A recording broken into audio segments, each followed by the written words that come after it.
Bonjour, je me présente, je m'appelle Laurent Ledu, j'habite Pornic, je suis courtier en champagne, vin et spiritueux sous la marque Cadomix et par ailleurs, je suis ambassadeur pour l'agglomération de Pornic de Wicker.fr. Alors Wicker.fr, c'est un guide collaboratif local, commune par commune, qui recense toute l'information que l'on peut trouver dans une commune, qu'elle vienne de supports médias comme en l'occurrence sur Pornic, Ouest France, Presse Océan, Actu.fr ou Info Local, et puis toute l'information provenant des acteurs de la commune, qu'il s'agisse de ses habitants, de ses associations, commerces et entreprises. Aujourd'hui, pendant cette période particulière, on vous propose un contenu simple sur la pratique de la dégustation de vin. J'espère que vous apprécierez et que vous pourrez mettre à profit ce petit tutoriel pour libérer, je dirais, vos a priori sur le vin, pouvoir en parler plus facilement et d'une certaine manière, effectivement, libérer votre parole.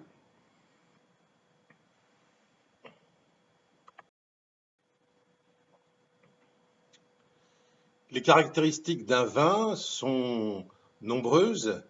Elles procèdent d'une part d'une région, d'un climat et plus généralement d'un sol ou deux sols selon les dimensions des propriétés, d'une appellation d'origine protégée, ex-AOC, appellation d'origine contrôlée, qui détermine à la fois une histoire de ce vin et de ce terroir et une somme de savoir-faire acquis depuis la culture de la vigne, l'élevage de levures spécifiques à la région et jusqu'à la vinification propre des vins. Enfin, un vin, c'est l'expression d'un terroir local et d'une certaine manière de paramètres qui peuvent être des microclimats et soit des expositions particulières de parcelles qui déterminent tout un ensemble de caractéristiques que le vigneron, grâce à son savoir-faire, va pouvoir modéliser dans son esprit et pouvoir construire, lui permettre de construire un vin.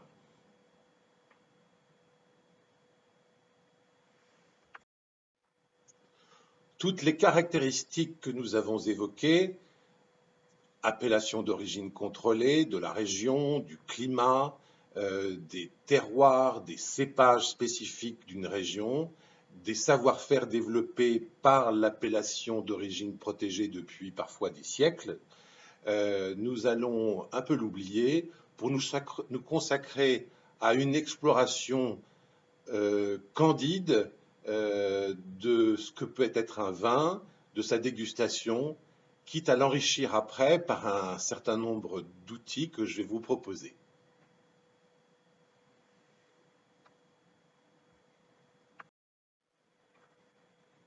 Alors la dégustation, ça commence d'abord par l'achat du vin, son prix. Il est clair que si on achète un vin cher, on s'attend à ce que ça soit un vin exceptionnel. La bouteille va vous influencer, la beauté de la bouteille, la marque, notamment s'il s'agit d'une marque de champagne très connue ou une marque de grand domaine bourguignon ou d'un château bordelais très célèbre. Bien sûr, ça va influencer votre perception du vin. Ça ne correspond pas toujours non plus à la situation de tous les jours où on essaye de déguster des vins entre amis pour l'apéritif. Nous sommes dans la région du Muscadet. Eh bien, là, on peut dire que on a une perception qui va être moins brouillée par les codes de marque et du marketing. Alors, le prix est un élément important dans la découverte du vin, mais aussi la bouteille, on l'a vu, mais il y a tout un ensemble d'idées reçues qui procèdent soit de son propre expérience et puis aussi de ce qu'on dit, de ce que les maisons de Champagne, de Bourgogne, de Bordeaux vont dire pour marketer l'environnement du vin que vous allez déguster, ses qualités a priori. Donc là, parfois, c'est même très intéressant de se libérer, de s'abstraire de ces conditions. C'est pour ça que bien souvent, on procède à des dégustations à l'aveugle. Alors ici, vous avez une bouteille de vin qui est recouverte de ce qu'on appelle une chaussette de dégustation et qu'on va soumettre aux dégustateurs, ne leur permettant pas de savoir à quel vin ils ont affaire, à quelle appellation d'origine protégée ils ont affaire, à quelle étiquette et quelle maison ils ont affaire. Tout change. On peut pousser l'exercice encore plus loin à servir ce vin dans un verre noir dont on ne percevra ni la couleur, ni le fait qu'il soit pétillant ou pas, par exemple. Et à la dégustation, ça nous réserve beaucoup de surprises parce que on peut se tromper, même des personnes expertes peuvent se tromper dans la découverte du fameux vin qu'on déguste à l'aveugle grâce à la chaussette ou dans un verre noir, opaque, dont on ne perçoit pas la couleur du vin. Il y a même un exercice encore plus sophistiqué que l'on peut faire. Quelques restaurants en ont fait leurs bonnes heures. C'est les restaurants où il y a une nuit complète et on vous sert des plats sans que vous ne puissiez que les voir et dont la dégustation va parfois vous poser problème parce que vous n'allez pas forcément reconnaître une viande blanche d'un poisson. Tout dépend comment la viande blanche est préparée, si elle est hachée ou en petits morceaux. Là, vous aurez beaucoup de surprises et vous allez être très perplexe. Donc, en clair, nous sommes influencés par le prix, l'étiquette, les idées reçues, votre propre expérience et les conditions de la dégustation qui sont importantes. Je cache cette chaussette pour vous parler du verre. Parce qu'il faut, quand on a acheté un vin, il faut le boire. Même si, je le répéterai plusieurs fois pendant cet exercice, l'abus d'alcool est dangereux pour la santé, il faut savoir consommer avec modération. J'ai ma langue à fourcher sur la mise en garde. Alors vous allez avoir un verre comme celui-ci de mon arrière-grand-mère, qui est très joli, qui est un verre industriel avec des motifs, je dirais un peu de château. C'est un verre lourd, très, très ouvert, avec une grande contenance. C'est pas forcément le verre idéal pour la dégustation d'un vin parce que on va verser d'abord une grande quantité de vin pour le déguster et que ça ressemble à quelque chose. Et de surcroît, le verre étant très ouvert, eh bien, on va pas forcément pouvoir apprécier les caractéristiques olfactives du vin. Vous avez des verres, par exemple, comme celui-ci, qui sont plutôt réservés à la dégustation de spiritueux, de cognac, d'armagnac.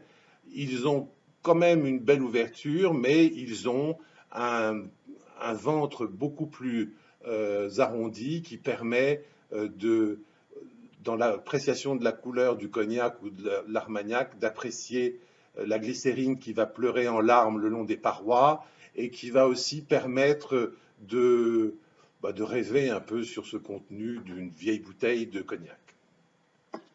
Vous avez des verres plus spécifiquement réservés à la dégustation de certains vins.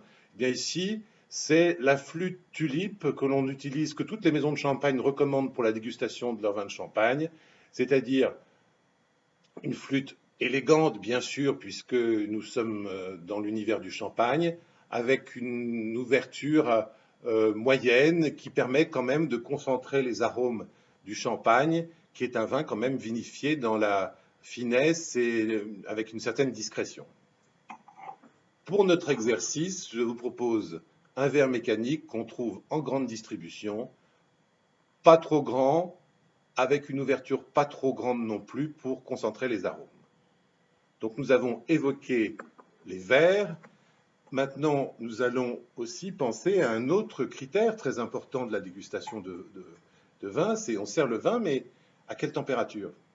Et là, c'est important de respecter quand même un certain nombre de paramètres, notamment la température, peut-être pour même certaines bouteilles, ouvrir le vin quelques heures avant sa dégustation, si c'est un vieux Bordeaux par exemple, et la température de service, eh bien ça c'est un élément important qu'il faut vérifier quand on sert un vin.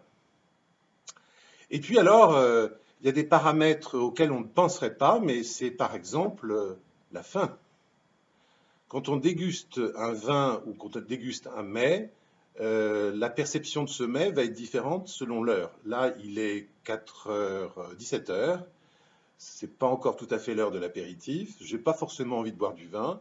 Donc ça va sans doute influencer un petit peu ma découverte du vin, parce que moi je ne suis pas un énologue et je ne suis pas un professionnel de la dégustation.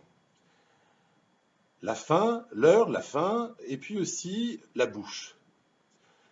Pour me mettre en voie, j'ai pris une pastille de sucre des Vosges, très agréable, qui fluidifie sans doute ma voix, mais qui a comme caractéristique de brouiller un petit peu la perception que je vais avoir du vin, parce qu'elle est très sucrée, elle est très miellée. Donc il faut toujours essayer de rétablir une certaine neutralité dans son palais.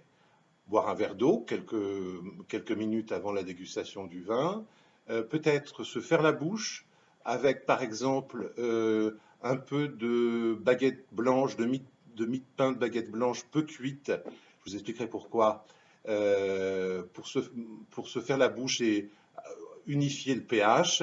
Et là, à partir de ce moment-là, on sera dans des bonnes conditions pour déguster un vin que l'on découvre pour la première fois.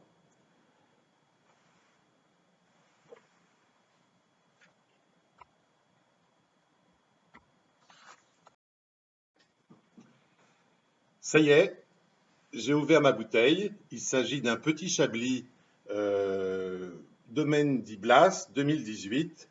Une jolie bouteille à l'étiquette simple. Je vais verser mon vin dans mon verre.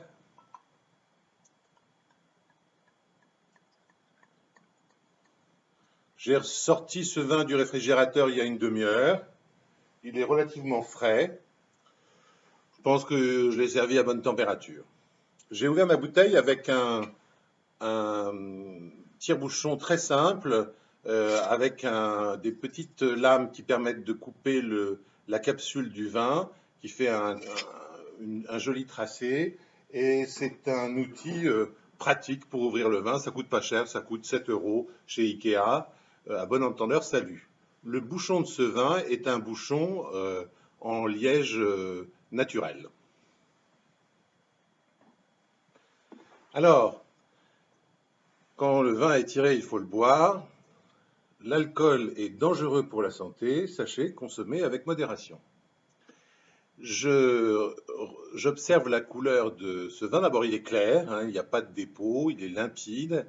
Quand je fais tourner mon verre comme cela, il ne présente pas de dépôt ou d'irrégularité.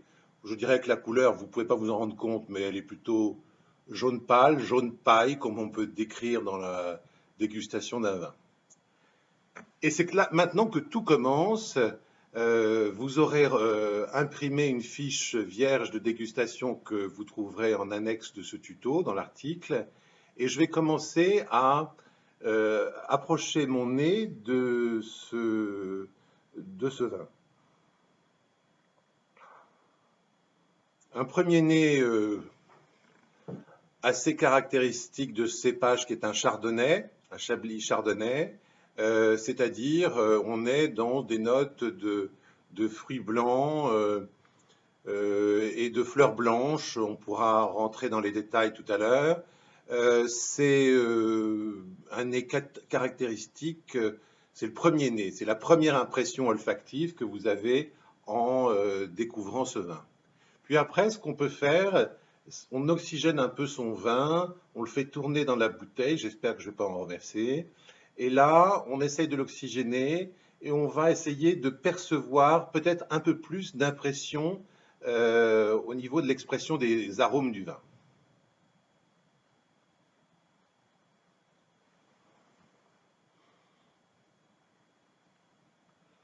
Ça ne marche pas à tous les coups. Je sens plutôt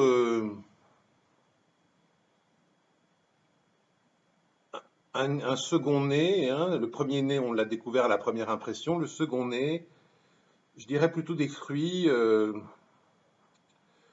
peut-être de pêche. Vous voyez, je suis pas péremptoire et je le perçois pas bien. Bon, en tout cas, une note de fruits plutôt fruits blancs. Peut-être une pêche blanche à noyau, peut-être de la poire. Je suis pas sûr de mon coup. Je vous mets à l'aise. Euh, les arômes qu'on trouve dans les vins, tant au premier nez qu'au second nez, sont de diverses origines. On trouve tous les arômes qu'on trouve dans la nature, par exemple les arômes de fleurs. Je vous ai parlé de fleurs blanches. Ça peut être par exemple des fleurs d'aubépine avec un petit goût mielé. Ça peut être des parfums de fleurs d'arbres fruitiers, parfois qui sont assez aussi sucrés. Ça peut être euh,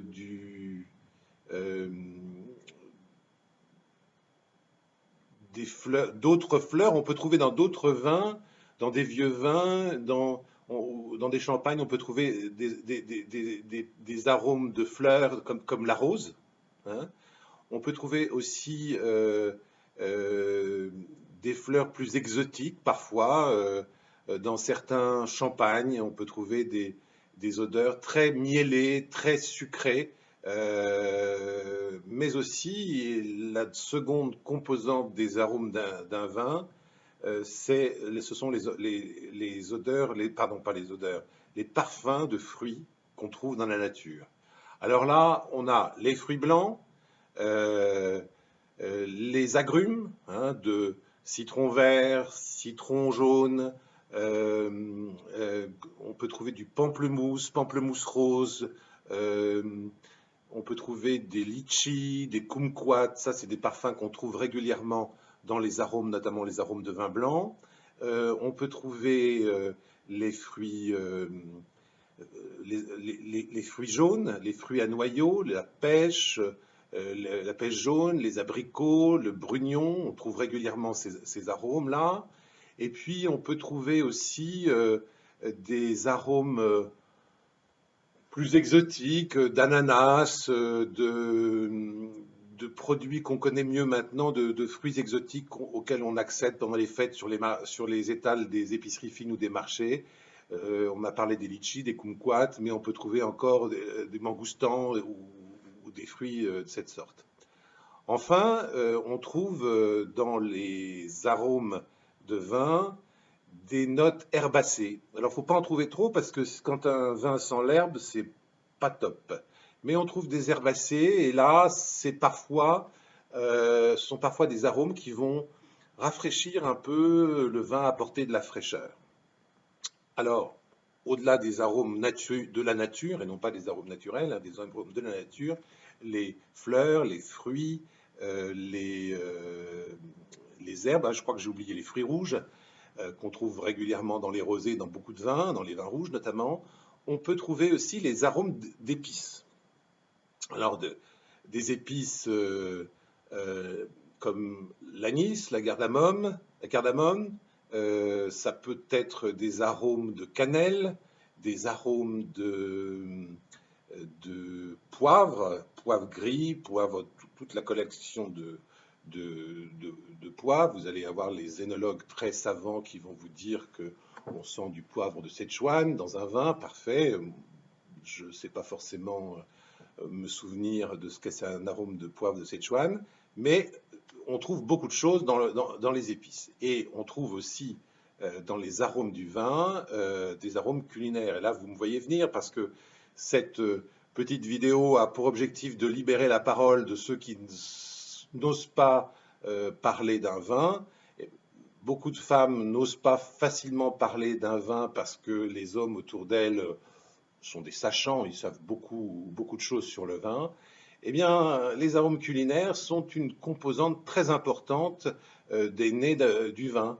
Alors, qui fait encore beaucoup la cuisine dans les foyers français? Ce sont les maîtresses de maison. Et bon, on va découvrir dans le nez d'un vin, c'est pas le cas ici, mais on trouve des arômes soit de pâtisserie, hein, de brioche, de viennoiserie, des arômes de pain perdu, ça peut ressembler à un dessert, des arômes de chocolat, des arômes, des arômes de beurre, des arômes de... Ah, la liste est très très longue. Tant qu'on ne trouve pas des arômes d'ail, on est sauvé. Donc je répète, dans le premier, deuxième nez du vin, on a les arômes de la nature, les arômes d'épices, les arômes culinaires. Et en fait, une fois qu'on a passé tous ces arômes et qu'on essaye de les identifier dans le nez d'un vin, ce qui n'est quand même pas la même chose que quand vous avez la fiole sous le nez avec l'étiquette sous le nez, on peut progresser dans sa connaissance du vin. Après le nez, il y a l'attaque, c'est-à-dire le premier contact du vin avec la bouche, avec vos lèvres et avec la langue.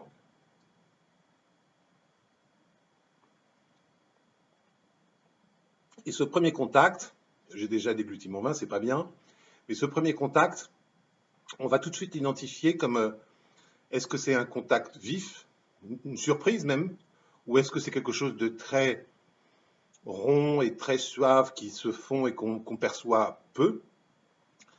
Ça peut être un contact, on va dire, d'un vin léger qui a peu de matière et qui, dès le début de la dégustation, marque peu de caractère. Donc, dans cette attaque, c'est intéressant de voir comment le vin prend contact avec votre bouche. Et immédiatement après, il va falloir s'intéresser à comment le vin pénètre votre bouche, l'investit, la remplit, et comment on le ressent une fois dans votre bouche complètement avalé, complètement ingéré.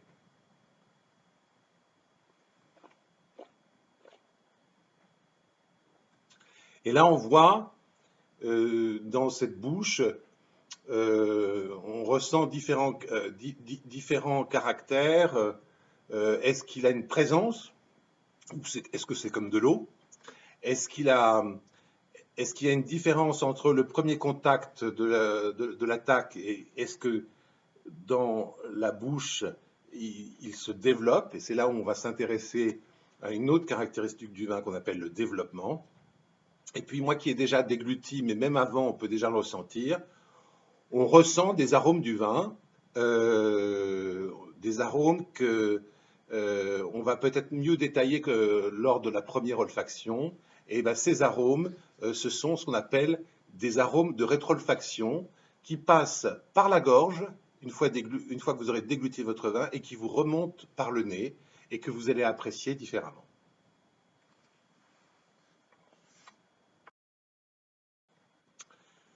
Une fois qu'on s'est intéressé à la façon dont le vin a tapissé votre bouche, en a pris possession et vous a donné des sensations agréables ou pas, on va s'intéresser à la façon dont le vin quitte la bouche. Et c'est ce qu'on appelle, après le développement, la finale.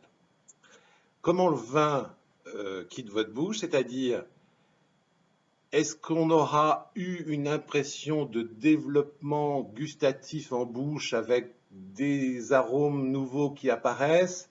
Est-ce que ça vous procure un plaisir? Et quand on va le déglutir, on va s'intéresser à l'idée de la durée de perception du vin alors qu'il est déjà complètement dégluti. Cette caractéristique, qu'est-ce qu'on appelle la finale, qu'on commence à percevoir à la fin du développement, pendant la déglutition et ce qui reste une fois que la bouche a été vidée. L'attaque,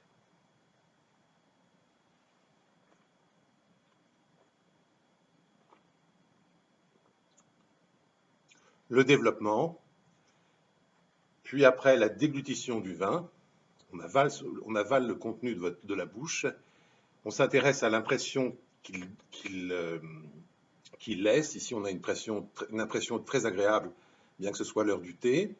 Et on va voir que pour un vin très jeune, 2018, on a déjà une certaine finale qui dure assez longtemps. Et sachez que la finale, la durée de la finale se mesure en caudali, C-A-U-D-L-I-E, Et en fait, c'est une unité qui caractérise la longueur du vin. Je ne sais pas véritablement compter en Caudalie, mais il y a des gens très experts qui pourront vous décrire le nombre de Caudalie pour décrire la finale d'un vin. Nous avons terminé cette dégustation. C'est intéressant de compléter votre fiche et d'échanger si vous faites ces dégustations avec des amis. Chacun va comparer sa fiche, ce qu'il a perçu dans la dégustation et ce que l'autre va dire. Et c'est déjà une première étape pour confronter les différentes impressions. Plus encore que de confronter avec les dégustateurs de votre réception amicale qui pour le moment est interdite, mais vous pourriez acheter la même bouteille chacun et faire la dégustation sur FaceTime. Vous avez aussi la possibilité, c'est ce que je vous suggère pour améliorer votre connaissance du vin, de consulter sur Internet la fiche technique du producteur ou de la maison de vin. C'est assez facile. J'ai consulté la fiche technique de cette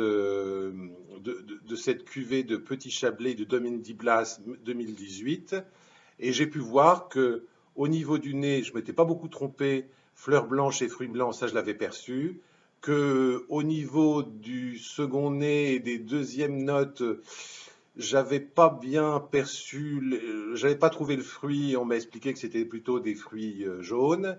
Et donc, ce vin acheté 9,50 € dans une supérette, qui se trouve sur Internet à peu près au même prix, m'a procuré du plaisir. Après quoi, je peux effectivement, comment dire, vous pourrez regarder dans la notice qui est jointe à cette petite vidéo, vous pourrez découvrir ce qui est recensé comme vocabulaire pour décrire le vin. Et ça vous permettrait de voir s'il y a des mots qui, quand vous aurez dégusté ce vin, vous parlent et peuvent qualifier une impression que vous avez ressentie. C'est un glossaire qui nous est fourni par la maison Nicolas sur le site Nicolas et qui est très bien, assez exhaustif et que je vous invite à consulter à chaque fois que vous dégustez un vin ou à chaque fois que vous dégustez, que vous lisez une fiche technique. Je vous souhaite une bonne fin de dégustation. Je vous rappelle que l'abus d'alcool est dangereux pour la santé et qu'il faut savoir apprécier avec modération. Et je vous dis à très bientôt pour une dégustation de champagne, pour mieux comprendre l'univers des champagnes et peut-être, là encore, lutter contre les idées reçues. À bientôt.